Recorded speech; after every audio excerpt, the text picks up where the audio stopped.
is Joe Neeson, followed by Diana Tetman and Edward Tetman.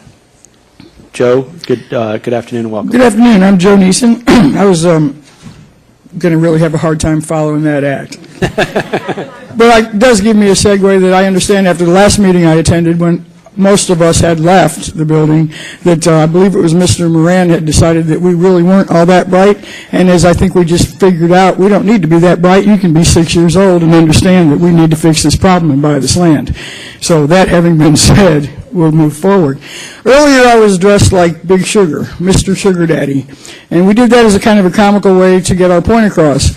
It's unfortunate that I'm not Big Sugar Daddy, because if that was the case, I'd just call all the legislators I already own, and I'd have this taken care of tomorrow.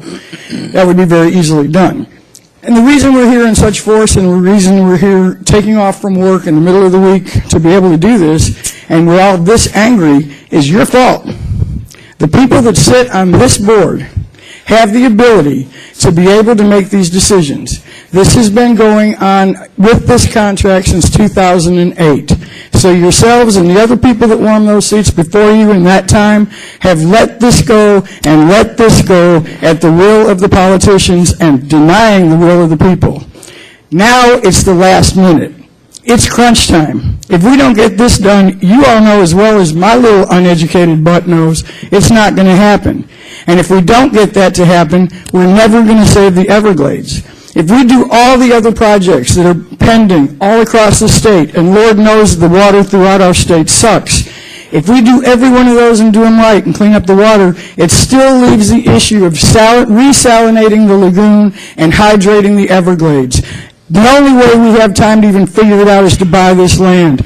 It's about time you do your jobs. Don't make us have to keep coming back here, taking off work to try to follow up and make sure that you do what you're supposed to do. I don't know why you're so afraid of this one issue with all the other great choices you've made. I asked you to do this before last time I was here. Obviously you haven't yet. Please, stop the bullshit, grow some balls, buy the land. I would thank you, but I don't think that kind of language is professional or respectful, and so I would ask that the future speakers refrain from that. Next up is Diana.